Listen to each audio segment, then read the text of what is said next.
Jumping in with the next leg of the tour video here in Raleigh, North Carolina. There's just so many plants in this garden, and a lot have changed.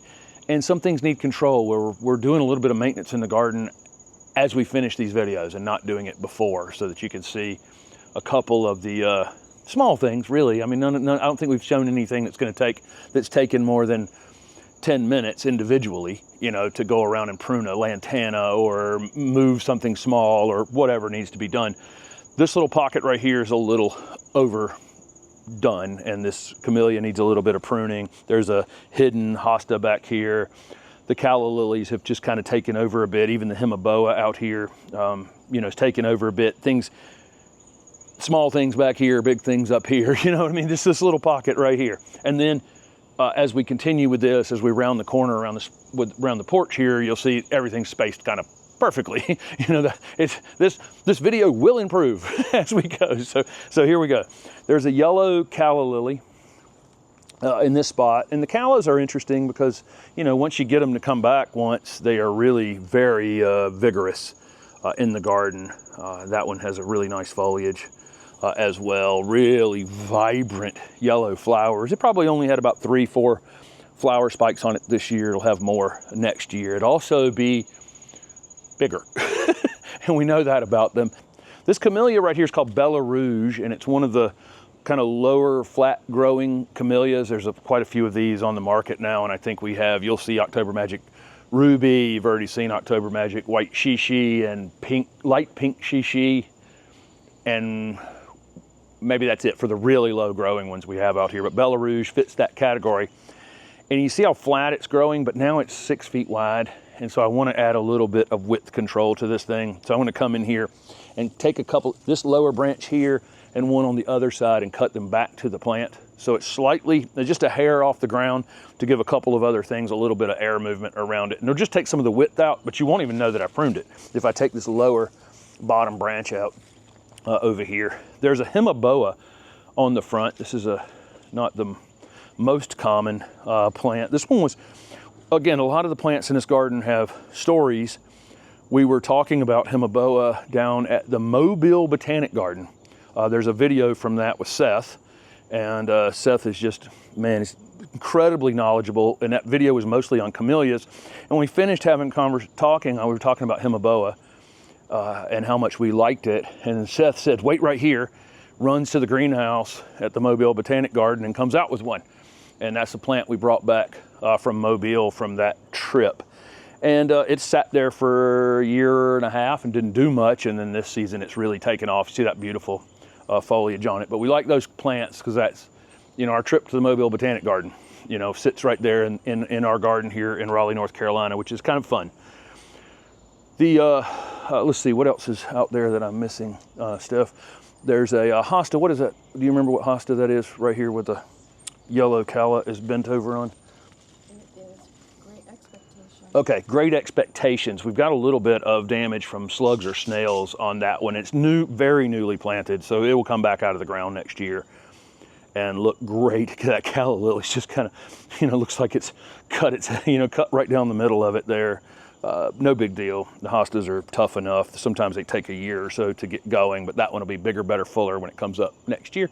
It's really dry over here. This is a shady space. In the winter, it actually gets a little bit more sun, but in the summertime, it's definitely shady and dry over here. This red bud that's above in the last video definitely kind of dominates this space. This hosta that you're looking at is called Little Devil, and the reason I started with all those words is because it's dry. I can actually see the foliage itself, you know, changes when things get dry. You can see the color change in it. Again, it's a newer planted one. It's a very small grower, but it should be more vigorous than that. Next year it will be, no problem. We have just a ton of hosta out here, and there's a hosta and hydrangea video from a few weeks back if you want to go and see a bunch of the hosta when they were a little bit fresher out here in the garden. By midsummer, the south can be pretty tough on hostas. Hostas will look super fresh, you know, probably come up a hair later in the north, but they look better through the whole summer. Ours just kind of, you know, take a little bit of a decline. There's a gardenia right behind it called Scent Amazing. It's one that's in the Southern Living Plant Collection.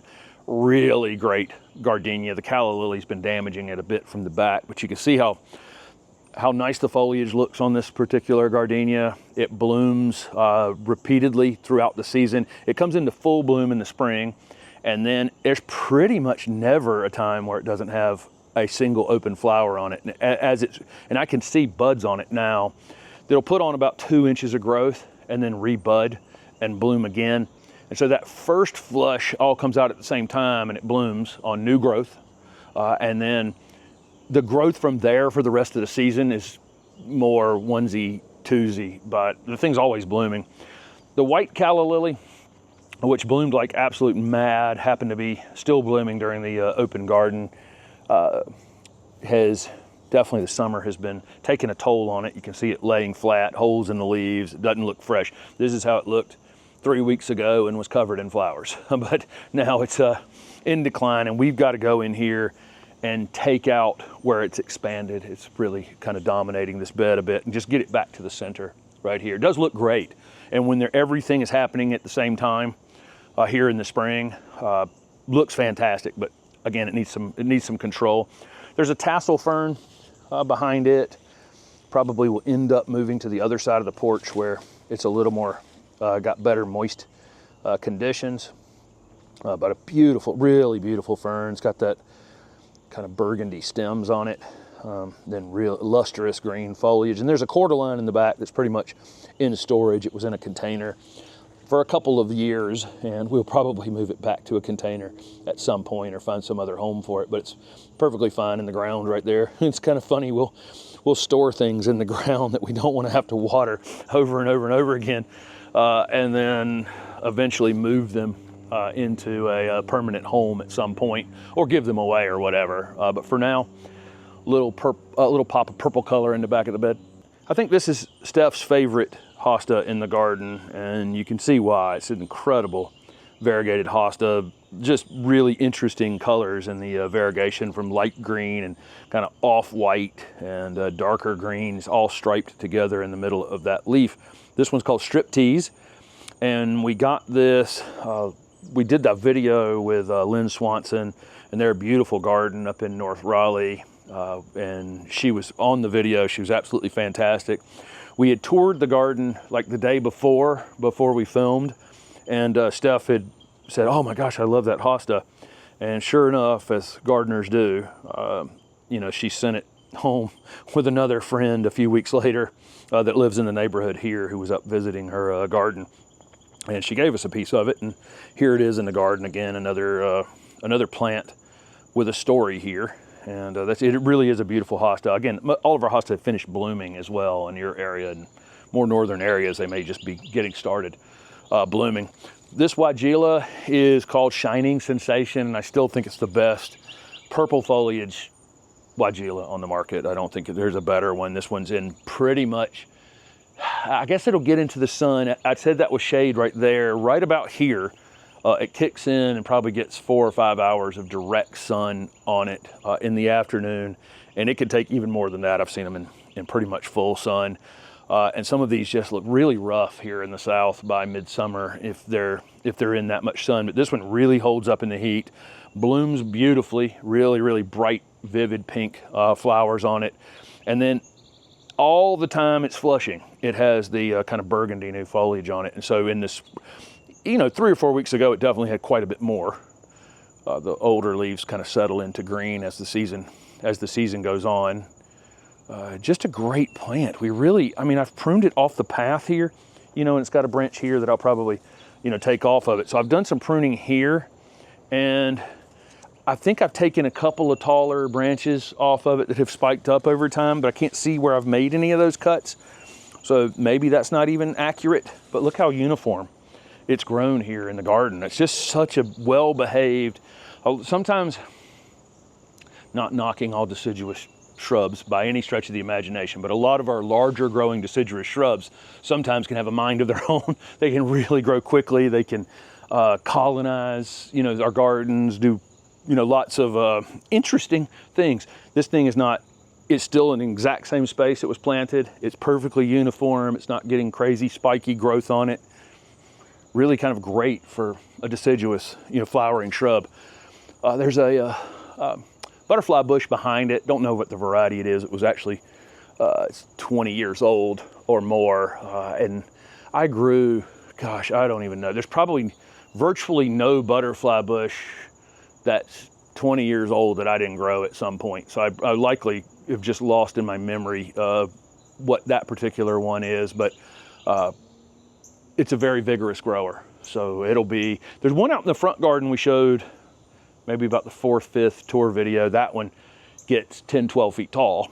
This one will, you know, without pruning, get about 7, 8 feet tall.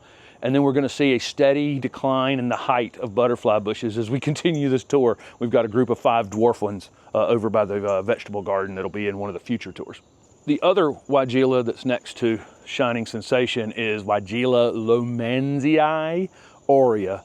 It's got all that gold new growth on it. This one is a little bit more of a vigorous grower, and I have done a little bit more pruning on it. And I just, once it gets these spiky growth on it, I go down in the plant a bit and prune it back. It flowers with kind of a pinkish white flower, almost so light in color that it doesn't show up all that well on the plant, but it really doesn't need to flower at all. This one will be in full flower and be super, super showy, and this will have this chartreuse color new foliage on it and look absolutely fantastic at that same time. This thing got moved around 2 or 3 times, and it landed in this spot, and it's just been the perfect spot in the garden for it. It's okay to move something. It's okay to, you know, realize, you know, first we knew it was going to need a little bit of sun protection, because a lot of these chartreuse plants like this, you know, where they can take full sun up in the north, down here they need a bit of shade. But if I give them too much shade, they stretch and they don't flower. So it's like a delicate balancing act. This right here gets about 4 to 5 hours of direct sun. Its roots are shaded. I want to point that out over and over and over again in this garden, that despite the fact that something may be in a little more sun and you think it's in more sun than it should be in or whatever, everything out here, the roots are shaded. We've planted this place pretty thick, and there's ground covers. You know, we're constantly showing you something around the edges of these lines. There's something shading the roots on pretty much everything. That's super, super helpful. There's a tree-formed encore azalea back here, and this one's debutante, and it's about to come into full flower in July. It's completely and totally budded up.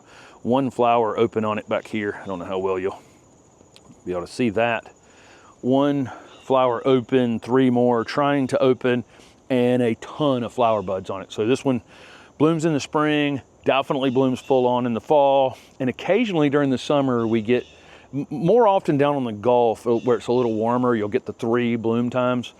Up here in Raleigh, I tend to get spring and fall with maybe just a few flowers in the summer, but like every other year, every 3rd year, I almost get a full bloom in the summer as well, and this one's gonna do a full summer flowering. But it's limbed up into a small patio tree. Probably need to cut a few things away from it so that it looks, right now it's just, you can't tell.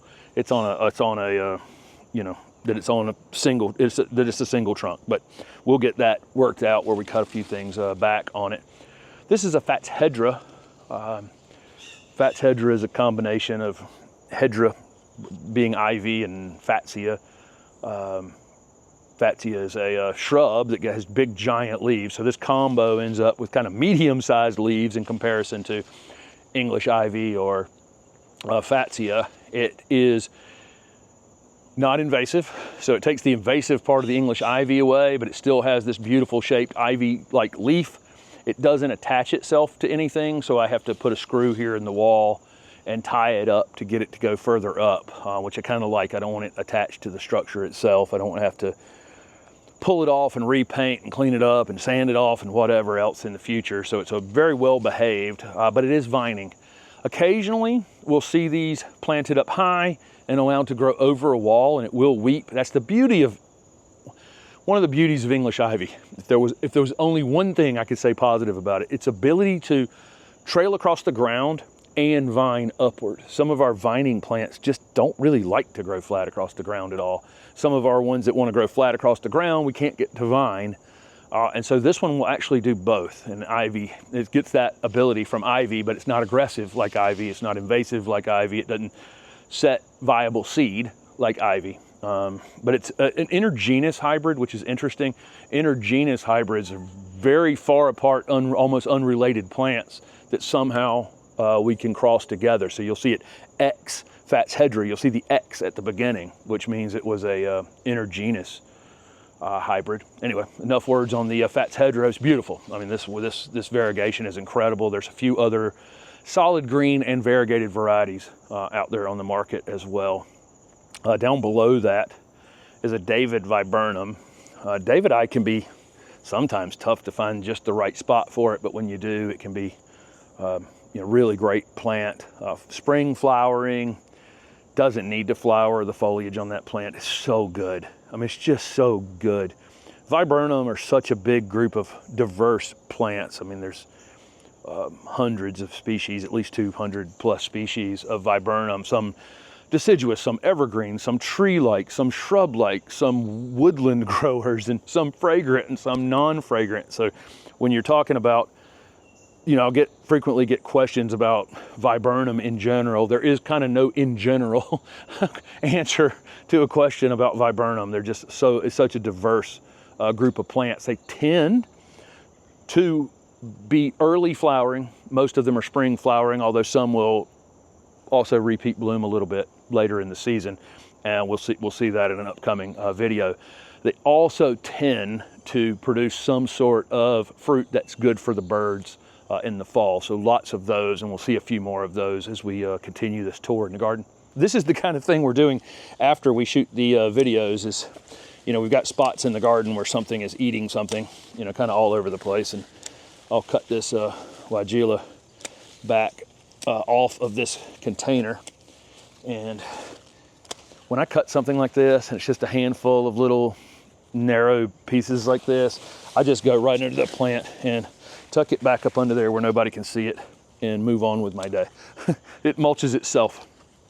And within 24 hours, the leaves in this heat will just be melted off of them basically, and they'll be mulching themselves. There's a Macawa planted in this container that we got from Mr. Maple, and it was being eaten by a couple of things out here. This is a Lysimachia right here that what's this one called, Steph? I don't remember. Midnight Sun. Okay, Midnight Sun. You see the black foliage. We're used to the gold foliage, Lysimachia or Creeping Jenny in the garden, but I do like this darker foliage one as well, and it's a little less aggressive, so there may be another advantage to growing the darker foliage one, because the regular Creeping Jenny can really get pretty wild on us. And here's another Kufia. This one's called Pink Shimmer. Very small flowers on it, but the pollinators absolutely love this plant. In front of that, we have a row of Pentas and Angelonia. It's our typical combo out here. There's some gaps in it, and the reason there's gaps in it is we dug up a few white ones for a container project the other day, but the rest of them will fill in pretty quickly. These will bloom right through the end of the summer. We planted a few juncus here, which will be perennial. This one's called Big Twister, and it's actually a named variety of a native to North America. Juncus is grass-like, similar to like Carex being grass-like. There's a lot of plants that look like grasses but aren't technically grasses. And I sold a lot of this particular variety at my garden center. Just great plants. You can use these in a container or something like that as an annual if you wanted to, but they should be perennial for most people. Quite cold hardy, and just such interesting growth habit on them. Again, they'll be a little bit bigger and fuller in time, and we'll probably do this little annual border a little bit differently around them next year, maybe a couple lower growing things so that the juncus really stand out as they mature a bit. And one last piece on this curve back here is this variegated Radicans gardenia. And I'll get this piece of weigela that I cut off of it. It can be, gardenias can be sometimes tough to find the right place to grow them. They really need well-drained conditions in our clay-based soils here, so we'll plant them up a little bit high when we plant them. And again, this is variegated Radicans. Radicans is a creeping gardenia, although I've seen radicans as tall as 3 and 4 feet in gardens and 8 feet wide. There's one at a church pretty close to us that's gotten that big. But typically you'll see them in gardens 1 to 2 feet tall, maybe 3, 4 feet wide ultimately. The variegated one is much slower growing, and it went through a, we'll call it a transition, where it didn't like the space all that much. It didn't seem like, didn't know if it was gonna take or not, and now it has, and it's got lots of new growth on it. Gets the white double fragrant flowers, and then we'll get a few heavily during the spring, then a few during the summer. I will say it doesn't flower as heavily as the green foliage gardenias, and when white flowers against variegated foliage, you don't see them quite as much either, but they're just as fragrant, and certainly not knocking it. Just, you know, you're not going to see the flowers as much, and you're not going to have quite as many flowers overall on a variegated gardenia. I'm going to jump over to the other side of the garden to wrap this video up, and you can see from the drone footage, you know, where we started over there on the other side of the screen porch. That's actually the south side, and in the winter time, when the leaves are off the trees, that side gets some winter sun. But during the summer, the sun tends to track a little north of us. It comes up back over here on the east side of the house, sets back here, but it is on this side of the garden. And this is where we get all of our full sun, and we have our vegetables consolidated over here. The reason I wanted to jump over to the vegetable garden is I think it's gonna take us several more tour videos to get here. And the vegetable garden is starting to decline. We had a 106-degree day a week and a half ago. It's the all-time record in Raleigh. We've recorded a couple more 100-degree days since then. Our nighttime temperatures are 75 to 81 every night, which is really, I mean, I'm used to 70, you know, at night, but we have had 80. I've walked out several times over 80 degrees at 6:30 in the morning. So it's been pretty tough on things out here. We've gotten a tremendous amount of cucumbers out here, but you can always see the beginning of the end. You know, the cucumbers are starting to decline, and they'll go pretty quickly. Few of the tomato plants are succumbing to the heat as well, and so we have, I don't know how many varieties of tomatoes. I'm gonna put the varieties of tomatoes up on the screen and the peppers up on the screen. It's quite a few. Our bronze torch, luckily, still look great. That's our favorite tomato by far. And we've been giving away tomatoes. I mean, like anybody that will take a bag of tomatoes, we've been giving them away, but we're actually, I told Steph earlier, we do freeze some tomatoes, and we probably need to switch from giving tomatoes away to storing tomatoes, because I can see the beginning of the end out here. It's only July 16th, 17th as I'm filming this, and we'd hope to get things, when we still will have a few things out here right into September, but I think that we're clearly going to lose a few things between now and then. This heat has just overcome it. Now, on the other hand, the peppers are like, yes, finally we got our summer. And our pepper plants, this jalapeno probably has 20 pickable fruit on it right now, and same thing with the bell peppers here. There are just, I mean, I'm not exaggerating when I say there's 100 pickable peppers out here right now. Every plant, every single plant. Look at this. Look at this bell pepper. I actually got my pruners in my hand so I can do it well. But just, it's a crazy number of peppers. And we pickle our jalapenos, you know, eat these right away, but I can see just a ton of cucumbers. But again, I wanted to get over here and see it. Oh, the other thing that will absolutely thrive in your 100-degree heat is okra. And we got to pick okra virtually every day, because they go from the right size to really, really tough very quickly. This one's almost too big right there. I mean, it's all, you know, that's I think this one is a little too big, but we got to pick these almost every day. Got about 4 or 5 plants over here, 4 or 5 plants over there, and you know, do love okra, and okra thrives in the heat of the summer, just like the peppers do. So there you go, wrapping up this video. I wanted to show this off beforehand. One other thing I'd point out, and I don't know if we can get it in the video, is the number of bees that are in here. And we would not have this many native bees pollinated. There's every single flower on that cucumber is getting pollinated. I can see bees just all over every flower.